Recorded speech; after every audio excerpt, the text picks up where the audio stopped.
right now on 5 on your side at 10. New at 10, family and friends remember a St. Louis man shot and killed during a supermarket shootout. Thank you for joining us. I'm Brent Solomon. 2 nights after that deadly shooting, a mother is now preparing to bury her son. A local community once again pleading for an end to gun violence. Here's Robert Townsend reporting from St. Louis County. On a sunny blue sky evening, his family and friends should have been enjoying the summer night, but they weren't. We ask you to deliver us from evil. Instead, those whose eyes filled with tears packed the parking lot outside Beverly Hills Supermarket in North St. Louis County. They came to mourn and pay tribute to Carday Moore. He was loyal, he was strong, he was dependable, and he loved hard. He loved his family and friends hard. Police say on Wednesday, Moore got into a fight with one man and then a shootout with another inside the neighborhood market. Moore suffered a gunshot wound to his stomach and later died. The guys didn't know him, he didn't know them. Nearly 3 months ago, Carday Moore was released from jail on assault and unlawful use of a weapon charges. His mom says she always worried about her son's fate. And that one mistake made him grow up and mature. He was looking to get a job. He was looking to have kids. 2 suspects are now in jail and charged with second-degree murder and other felonies. That's no comfort. They still living. My son is dead. My son was 23. He didn't even have no time to live. Every time they go to trial, I will be there. And under the watchful eye of a North County Police cooperative officer, several people in that crowd were pleading for an end to the violence that's ruining the St. Louis area. We go out, we try to go to work. You never know if you're going to drive by, something going to happen, you're going to get crossfire. We're afraid. Amid their pain and safety concerns, they released dozens of balloons for their loved one gone too soon. Robert Townsend, 5 Your Side. Robert, thanks. Tonight, some parents are concerned a former teacher accused of sexually assaulting a student is no longer in police custody. Former Lindbergh High teacher Grant Gomer was charged in June with 1 count of sexual contact with a student and 2 counts of statutory sodomy. A federal judge removed Gomer's ankle monitor, and that's not sitting well with some parents. I don't think someone that's been charged with 2 counts of statutory sodomy and sexual contact with a student should be allowed to walk free right now and not be monitored. 5 on Your Side reached out to Gomer's attorney. He was out of the office. Gomer will be back in court in November. Developing tonight, an 18-year-old is in custody again after authorities say he tried to escape from a juvenile center. Police say he broke a 2nd-floor window at the Hogan Street facility in St. Louis. 1 employee was hurt after trying to stop the 18-year-old. That worker is now being treated at the hospital. This isn't the first time this has happened at the Hogan Street Youth Center. 3 juveniles escaped in June. Another was hurt trying to get out. 4 others escaped in April. Well, we've been following a high-profile case all week involving a reality star accused of being the mastermind behind a murder-for-hire plot. This afternoon, the prosecution rested its case. 2 FBI agents took the stand to show where Tim Norman was on the day of the murder.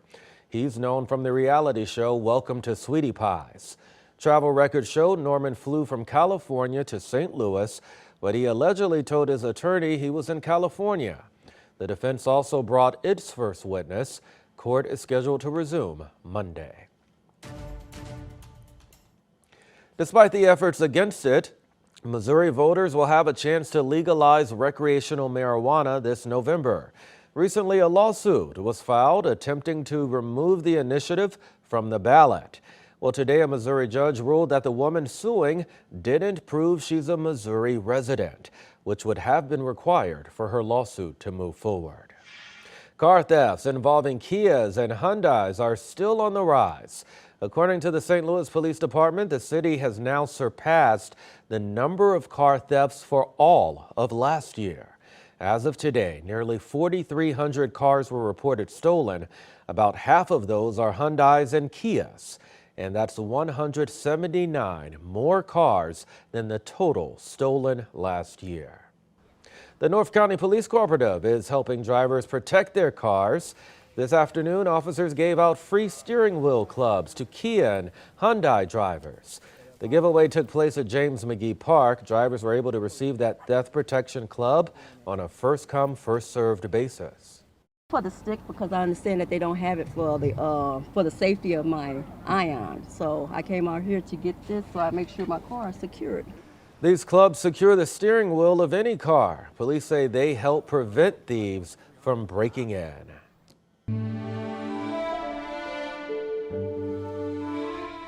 Today, King Charles III addressing Britain and the world following the death of his mother, Queen Elizabeth II. The Queen's popularity was evident, her reign spanning 7 decades. As King Charles looks forward, he's honoring his mother's legacy while mourning with millions because she touched so many. I pay tribute to my mother's memory, and I honor her life of service. I know that her death brings great sadness to so many of you, and I share that sense of loss beyond measure with you all. King Charles III is expected to officially be proclaimed King of England at the Accession Council in London. You can watch this special coverage right here beginning at 4 in the morning.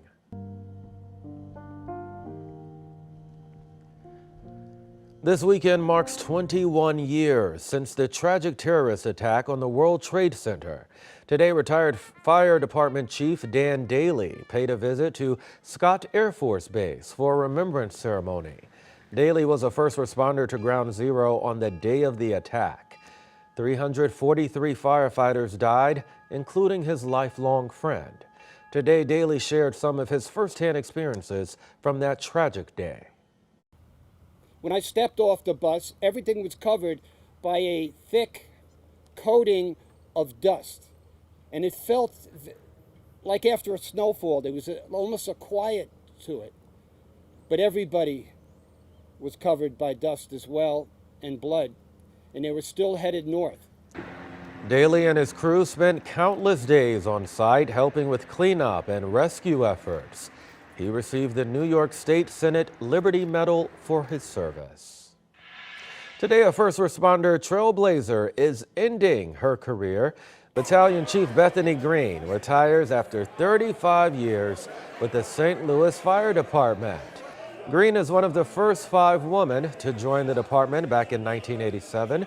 And despite the path she and the other original 5 laid for women firefighters, Green says there still aren't very many women in the fire department. No, not what I had hoped, not what anybody would assume. Most people think there's a bunch, but there's not. Green received a golden axe today during a retirement party at Engine House 35. She's the last of the original 5 to retire. She says she'll spend her retirement getting some much-deserved R&R with her kids. She deserves it. Well, it is time to release your inner Picasso, the artistic St. Louis tradition that returns this weekend in downtown Clayton. And a beautiful night tonight for the art walk, and we definitely have a full moon out there, still very clear, but we do have some very good rain chances part of the weekend. I'll talk about it coming up. Well, just a few minutes ago, the STL Art Fair wrapped up a few minutes ago for the night in downtown Clayton. 182 artists will now display their pieces for the rest of the weekend. There will also be lots of live music, food, and activities for the whole family. The fair resumes tomorrow from 11 until 10 p.m. and then on Sunday from 11 until 5. Let's go ahead and get a closer look at your weather forecast. Jim Castillo is standing by with everything we need to know. Hey there, Jim. Hey, Brent. So, yeah, I was just changing the camera a little bit. So you can check out that full moon if you haven't seen it tonight. So mainly clear. Yeah, isn't it beautiful? This is actually our Arnold cam, and I had to go up a little bit with that. So it is beautiful, about 98% illuminated, and temperatures are falling into the 60s outside of St. Louis, but some of us still in the low 70s. Sullivan 71, and then 64 Chesterfield, DeSoto at about 64. So it is dry now. It was a really warm day, but not too humid. 85 for that high, 63 for that low, and the averages are about 83 and 63 degrees. Record high back in 1925, 101 degrees. And look at that record low of 43 back in 1883. So huge area of low pressure down here. It's kind of really not moving much at all. It will interact with the front that's moving our way, but this is also spinning around counterclockwise and bringing in some of the Gulf of Mexico, which is right there, some of that moisture into the region. Let's zoom in. And you can see Memphis has had some scattered showers and storms today, even the boot heel of Missouri. So some of that moisture is getting closer to us, but we're not expecting rain tonight. So it is clear to partly cloudy tonight. And then that front comes our way. Back behind it, much cooler. And I'm talking 86 tomorrow, but by Sunday afternoon in the 60s. So jacket weather by Sunday. We do warm right back up again next week, and I'll show you that in the 10-day forecast coming up. So mid-80s tomorrow. It's a little bit more humid. Here comes that front. This is about 7 p.m. tomorrow, and it really is most of that moisture's back behind it, but we can't rule out a shower or a thunderstorm in the afternoon from St. Louis south and eastward. So you can see on the Futurecast here, a couple of showers possible around the metro, and most of them south and east of St. Louis. And no severe weather is expected, but a rumble of thunder is possible. And then we wait until the overnight hours, this big line of showers and some thunder mixing in. No severe weather is expected, but Sunday at 6 a.m., here it is there. Look at that widespread rain in the region. And we could see a quarter of an inch. If you get a heavier shower or storm, you might see a little bit more than that, but it is kind of moving through here pretty quickly. So Sunday, again, about noontime, still very cloudy, maybe a spot shower in the afternoon, and then it finally starts to clear up. We get really chilly late Sunday night into Monday morning. Monday morning, 40s and even mid-50s around St. Louis, but some 40s outside of the city. All right, 7-day forecast or 10-day forecast showing temperatures at 86 Saturday, 70 Sunday, but 60s in the afternoon. Then a chilly start, 77 on Monday. As we head into Tuesday, though, just wanted to point this out, 81 Tuesday, sunny. Wednesday, 85 sunny. Thursday, sunny, 87. So we go way back up again, possibly as high as the upper 80s and low 90s for next weekend. All right, Jim, I just want to make sure before you go that I heard you right. Monday morning in the 40s. You know, outside of St. Louis, that is very likely. It'll be our coldest morning of the week for sure. Well, it's just a sign that fall is upon us. Yes, you bet. Jim, thanks for that. That's all of our time for 5 on Your Side at 10. Ahmad joining us in studio for 5 on Your Sideline.